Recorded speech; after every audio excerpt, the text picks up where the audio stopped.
Amigos de siempre, tengan todos ustedes muy buenos días. Agradecidos del Creador, del Todopoderoso, por estas nuevas oportunidades de estar con ustedes aquí en nuestro bendito Perú, como también en el planeta Tierra, totalmente gracias a Destape TV desde Chiclayo para el mundo. Víctor Balcázar, públicamente te decimos incansablemente que estamos muy agradecidos por tu incondicionalidad para este espacio, considerado pues cultural, político, municipalista, etc.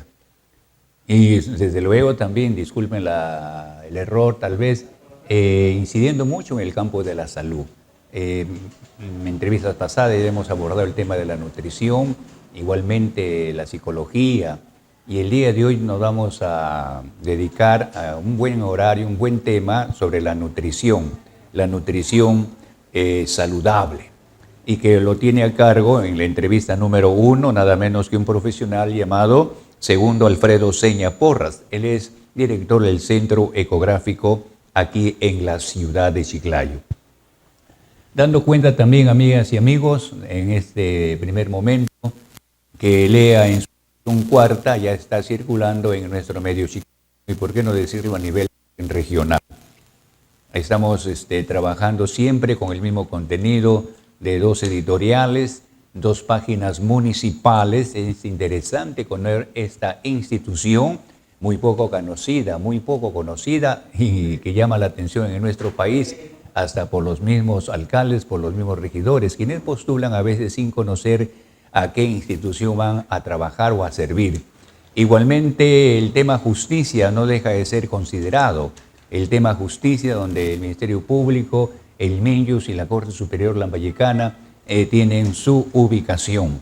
Igualmente tenemos el panorama político, que es también nuestro pan de cada día, sobre todo a estas alturas, donde este pan nada dulce, nada agradable, nada sabroso, porque se torna amargo. Y ojalá pues a un 10 de abril arribemos en forma positiva y no hasta el momento como se avisora.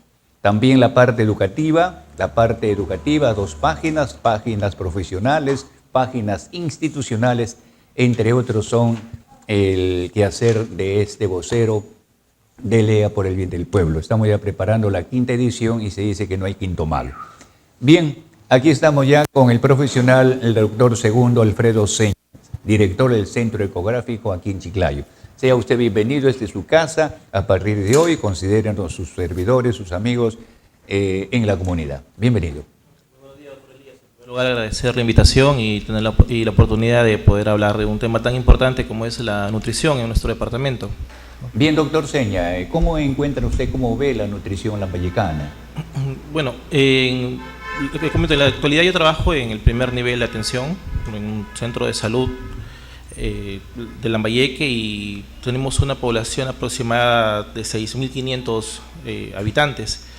En ese grupo vemos la verdad con bastante preocupación que los índices de nutrición se han incrementado, pero a la par también se han incrementado el otro extremo, la parte de obesidad. Tal es así que en niños menores de 5 años la desnutrición en el departamento de Lambayeque aborda cerca del 12 al 18%, y que se ve muy reflejada en zonas de extrema pobreza donde incrementan esos índices, como zonas de Incahuasi, Cañaris, en nuestra sierra, ¿no? La zona de Colaya, Corral de Piedra, etcétera.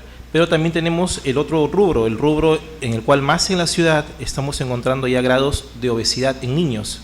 Tal es así de que en aquellos niños menores de 5 años la obesidad ya está llegando a un 10 a un 15%, y en el grupo etario de 5 a 15 años del 20 al 25%. Y es preocupante también ver, por ejemplo, que en la etapa adulta la obesidad sobrepasa el 62% en el departamento de Lambayeque. Entonces, esos indicadores llaman la atención por la mala nutrición que se está dando, ¿no? ¿Y las causas de estos malestares de nutrición? Las principales causas definitivamente es la mala dieta, fundamentalmente, ¿no? O sea, es el hecho de que de un tiempo a esta parte ha variado totalmente el tipo de nutrición que tenemos. No es ajeno conocer que en nuestras mesas familiares, después de cada almuerzo, en vez de lo que hacía pues hace 30, 40 años, un potaje agradable, un jugo de membrillo, una naranjada. Ahora lo hemos reemplazado pues por una gaseosa de la variedad de colores y de la variedad de marcas, donde está demostrado pues que aproximadamente en 1 litro de gaseosa, si uno quisiera sacar la cantidad de edulcorante o de agua carbonatada o de azúcar, se aprecia cerca de 12 cucharitas, 12 cucharas de té, ¿no? Por cada litro de gaseosa. Entonces, eso asociado pues al cambio que tenemos a veces como padres cuando mandamos a nuestros hijos con su refrigerio al colegio, reemplazamos que en ese refrigerio muchas veces van los jugos, ¿no? Los jugos con Tetra Pak, pero que esos jugos también tienen preservantes, tienen edulcorantes y de alguna manera también inciden mucho en una mala nutrición, ¿no? Quizás a veces mandamos esos jugos por tratar de mantener un estatus, porque lo hacen la mayoría, ¿no? Pero nos hemos olvidado de lo que antes hacíamos, ¿no? Llevarles pues una chicha morada natural, un jugo de naranja, o anteriormente hasta la mashka. Esas cositas se han ido reemplazando por cosas más artificiales y que a la postre pues han devenido pues en una muy mala nutrición, ¿no? Doctor Seña, volviendo a la primera pregunta, se nos escapaba algo. Se dice que la obesidad ya es una enfermedad. Así es, la obesidad es una enfermedad, y es una enfermedad porque el acúmulo de grasa, donde hay grasa va a haber contenido de glucosa, de azúcar. Entonces, una de las primeras enfermedades y patologías que vamos a tener siempre va a ser la diabetes. Entonces, nosotros vamos a tener nuestra PEA, que ha incrementado últimamente, ¿no? Se va a ver abordada por enfermedades crónicas, diabetes, hipertensión, enfermedades cardiovasculares, y que todas van de la mano con factores de riesgo. Uno de ellos, la obesidad. Uno de ellos, la hipercolesterolemia, la hipertrigliceridemia. Y si a eso le unamos que de repente este grupo de personas pueda tener antecedentes, hijos de padres o de madres diabéticos con pacientes oncológicos, eso pues va a incrementar a la postre que cuando estos pacientes tengan pues 55, 60 años o quizás hasta antes, sus síntomas van a ser mucho más severos, ¿no?, que en otro grupo de pacientes que no tengan. Esto significaría que hierra o está un poco equivocadito o equivocadita la persona que dice yo estoy gordo, luego yo estoy sano, y lo mira al delgado o al que va por ahí, bueno, y se le ven los huesitos, por decirlo así, y dices, tú estás para el cajón. Claro que sí, como le voy a repetir, la obesidad, el paciente obeso, y uno maneja la obesidad en base a un índice que es el índice de masa corporal que sobrepasa pues los 22 o 25, ya estamos hablando de sobrepeso. Cuando sobrepasa de 28 a 30, obesidad. Entonces esos pacientes con obesidad mórbida definitivamente son pacientes que tienen un mayor factor de riesgo a tener enfermedades crónicas, y eso no es ser sano, ¿no? Muy por el contrario. ¿Podríamos hablar en este momento sobre las dietas tanto para los niños como para los adultos? Así es, o sea, cada grupo etario debe ir precedido de una dieta adecuada. No es, por ejemplo, si hablamos de un pacientito menor de 1 año, sabemos que lo primero que tenemos es la lactancia materna exclusiva hasta los 6 meses. Eso no hay cambio. Posterior a ello, uno empieza siempre con las papillas, ¿no?, hasta el año, y el año ya come de la olla familiar. ¿Dónde viene el devenir? El devenir muchas veces viene cuando, por ejemplo, pensamos que durante este primer año la madre refiere no tener leche y muy rápidamente suplementa eso con las leches artificiales, que si bien es cierto, es un apoyo, pero no es la única alternativa. O sea, si sabemos que tenemos una madre que en una primera instancia no tiene la suficiente cantidad de leche, lo mejor es tratar de hacer el estímulo, tratar de mantener hasta lo máximo la opción de que esa madre pueda tener una mayor secreción de leche para poder alimentar a su hijo.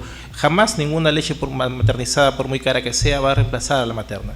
Desde ese grupo etario, por ahí empezamos. Posteriormente, como le decía, ¿no?, empieza la etapa preescolar, el jardín, mandamos al niño al colegio y reemplazamos toda la dieta que debería ser una dieta de leche, de carnes, por los frugos, por los yogures, etcétera, que de alguna manera tienen una gran cantidad de edulcorantes, tienen una gran cantidad de preservantes, ¿no? Posteriormente, cuando ya estamos un poquito más adultos y la comida peruana, que es una comida muy rica, pero que también muchos de sus platos son muy grasosos, ¿no? Comemos el chancho al palo, el pollo a la brasa, aunado a las mayonesas, a las cremas. Terminamos pues con ese tipo de régimen por 2 o 3 años seguidos. Ten la seguridad que vas a aumentar 5 o 8 kilos, y no solamente es el peso el que estás ganando grandes niveles de colesterol, grandes niveles de hipercolesterolemia, de hipertrigliceridemia, factores de riesgo que van a devenir en enfermedades crónicas en un corto tiempo, ¿no? Entonces la nutrición ha cambiado demasiado. En conclusión, yo creo que un paciente joven que supera los 35 o 40 años, la mejor dieta es verduras, fruta, pescado y lácteos, no más. Carnes una vez al mes.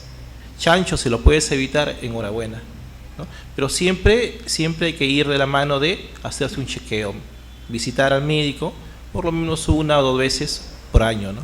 Doctor, luego también hay que ir mejorando entonces en el rol de la ama de casa, de la madre o de los padres de familia, los abuelos, en el sentido de que hay una sola cocina, 12 del día, almorzar todos, y está el niño con el mismo menú.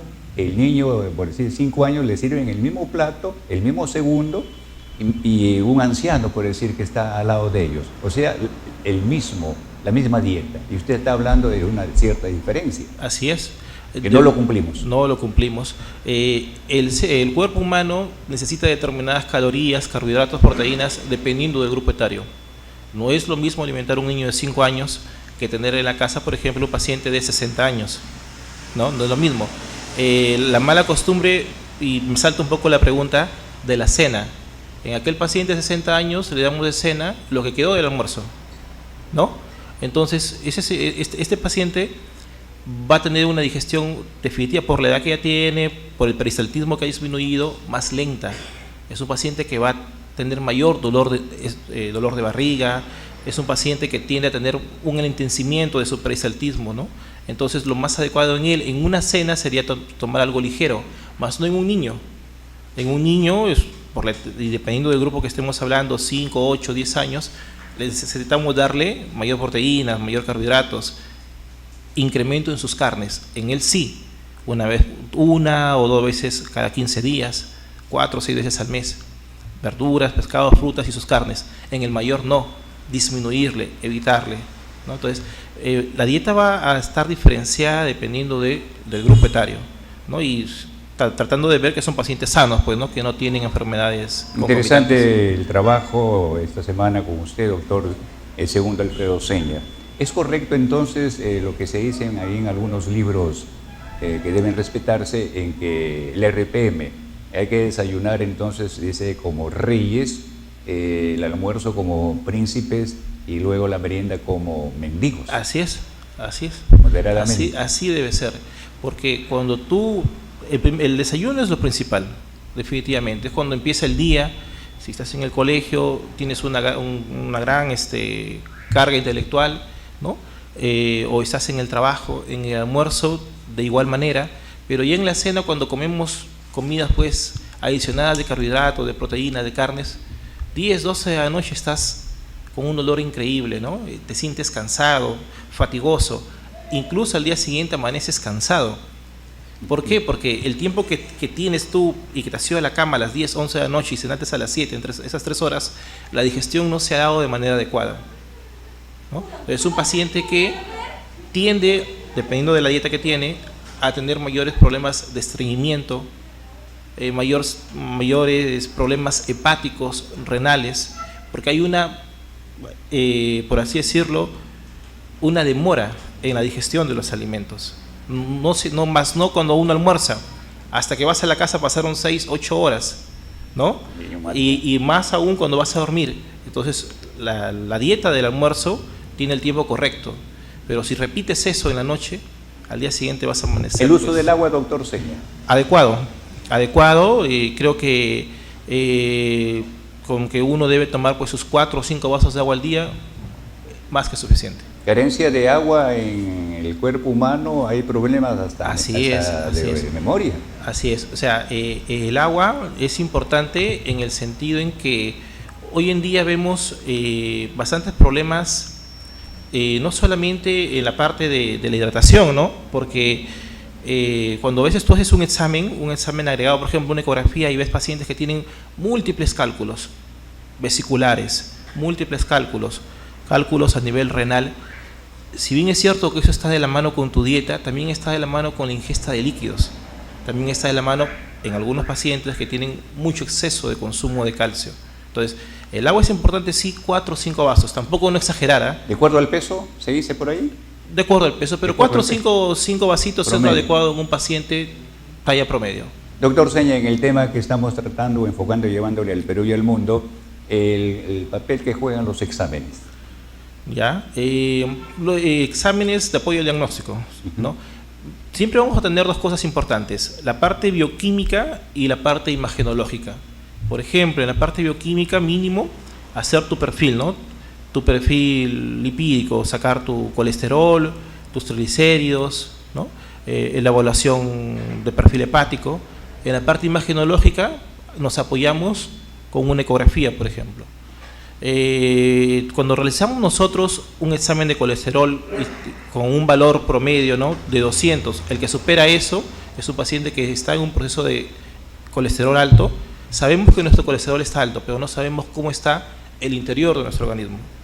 Entonces, apoyarlo con exámenes imagenológicos, como por ejemplo en una ecografía, nos va a determinar si nuestro hígado está graso, esteatosis hepática, ver qué condición leve, moderada, severa, y eso también ayuda. O sea, en este caso los exámenes, dos importantes, los bioquímicos y los imagenológicos. Bioquímicos, perfil lipídico, perfil hepático; imagenológico, una ecografía abdominal completa, nos va a determinar el grado de esteatosis que tiene nuestro hígado, cómo está nuestra vesícula, valorar nuestros riñones, si estamos frente a un proceso de litiasis renal, por ejemplo, valorar nuestro páncreas y ¿por qué no, tratar de descartar algún proceso neoformativo que podría estar formándose en algún paciente, ¿no? Usted hablaba de la ecografía abdominal. Así es. ¿Y qué otros tipos de ecografía tenemos? Bueno, las ecografías es un mundo. Es uno de los exámenes por ultrasonido que son, por así decirlo, bastante inocuos, bastante inofensivos. No son exámenes que irradian como lo hace una radiografía, como lo hace una tomografía. Entonces, la ecografía, hay una variedad, ¿no? Ecografía abdominal, pélvica, transvaginal, 3D, 4D, etcétera. Va a depender de lo que estamos buscando, va a depender de las patologías que queremos descartar. Como estamos hablando de colesterol, lo primero el primer examen que tendríamos que realizarnos es la ecografía abdominal, una abdominal completa. ¿Por qué? Justamente porque lo que nos interesa es valorar la parte hepática. No olvidemos que la cirrosis no solamente se da por una causa alcohólica, también se da por causas nutricionales. Una muy mala nutrición también te lleva a procesos o problemas de cirrosis. Entonces, la mejor manera de valorarlo es por ecografía. Ahí está la respuesta para aquellos familiares que se sorprenden. No tomaba, pero con cirrosis. La nutrición. La nutrición, así es. Muy bien, doctor Seña. Y a propósito, en su trabajo ecográfico, por decirlo así, ¿algunas complicaciones? Claro, en el centro ecográfico que se ha inaugurado en el mes de septiembre, tenemos un promedio de 20 pacientes diarios, ¿no? Recién estamos empezando, promedio de 500 pacientes por mes, y hemos encontrado pacientes con cáncer. Ya creo que a la fecha vamos a algo de 14 pacientes, que algunos los hemos derivado a Lima, otros al hospital regional. Y el mayor tema de cáncer que hemos encontrado, la verdad, ha sido cáncer de tiroides. Hay como 5 que han sido de tiroides y 4 por cáncer renal. Los otros me parece que fueron 2 o 3 de mama. ¿Usted ha trabajado en la capital, Lima? Sí, bueno, en la actualidad estoy haciendo mi residentado en Lima, en radiología, en el INEN, el Instituto Nacional de Enfermedades Neoplásicas, pero por un tema de salud pedí una licencia, ¿no? Y como mi plaza es nombrado, he tenido que realizar mi plaza de nombramiento, pues, ¿no? Los chequeos generales, ¿qué exámenes deben de comprender? Ya, los chequeos generales, por ejemplo, hablando de un paciente mujer, ¿no?, en edad fértil, lo mínimo que podría comprender sería una ecografía y una mamografía. Ecografía de mama bilateral y su mamografía respectiva, un examen de Papa Nicolau, ¿no? y también siempre los exámenes imagenológicos como una ecografía abdominal completa y una transvaginal, en el caso de una mujer en edad fértil. En el caso de un varón, lo mínimo sería su ecografía prostática, su PSA, ¿no? También me refiero a un grupo etario que supere los 40-45 años, y su ecografía respectiva, ¿no? Abdominopélvica, como mínimo, asociado a la batería bioquímica, perfil lipídico y su perfil hepático. Amigo doctor Segundo Alfredo Seña Porras, esa coincidencia, pariente a lo mejor con Balcázar Porras, nuestro gerente aquí en la televisión. A ver si hacemos un resumen sobre el tema nutrición saludable y a sus palabras finales. Ok. Bueno, como le refería, no, la nutrición ha variado mucho, lamentablemente ha variado en decremento, ¿no? La intención es que algunas cosas no se deberían perder, volver, por ejemplo, a lo que hacíamos antes, ¿no? Después del almuerzo, ir acompañado de una bebida tibia, de una bebida caliente, que eso originaría que las grasas o la comida que acabamos de ingerir pueda tener una más fácil digestión, en primer lugar. En segundo lugar, dejar de acompañar pues nuestra alimentación, nuestro almuerzo, de las gaseosas, de tantas mayonesas o productos artificiales. Mira que incluso aquellos que ven en la stevia una alternativa como edulcorante, y hay trabajos que están demostrando que la stevia da problemas renales. Hay trabajos que recién se están publicando en el cual aquel que pensaba que podía utilizar la stevia como una alternativa al azúcar, y hay artículos médicos que están refiriendo que originarían cálculos en un corto tiempo. Entonces, volver al principio de las cosas naturales, o sea, comer sano, ¿no? Sin abusar tanto pues de lo artificial. Una chicha morada, que es nuestra, ¿no? Bien peruana, la cebada, quizás sea un poco trabajoso el prepararla, pero a la postre pues nos va a originar económicamente menos gasto. Como que está descartada últimamente la limonada, diga. ¿Por qué? No digo, o sea, como en la mesa poco se ve. Claro. Antes Era algo pues todos los días, limonada, naranjada, un jugo de maracuyá, etcétera, ¿no? Y solo para acotar, siempre cuando a veces estás en la atención médica, los padres que te dicen, ya, los padres que te dicen, yogur, pul, etcétera. Entonces, si quieres darle fruta a tus hijos, dale frutas, pero dale dulce artificial, como cuál, las pecanas, el maní confitado, el maní salado, las habas tostadas. Eso hay que volver, y eso es fácil adquirirlo, ¿no? Entonces, agradecerle la invitación y haber tocado el tema de nutrición. Muy amable, doctor Seña Porras, y en cualquier momento nuevamente con usted aquí en Destape TV para Chiclayo y el mundo. Una pausa, la primera, y retornamos. Listo. Un ceviche de cachema, ahí en Santa Rosa.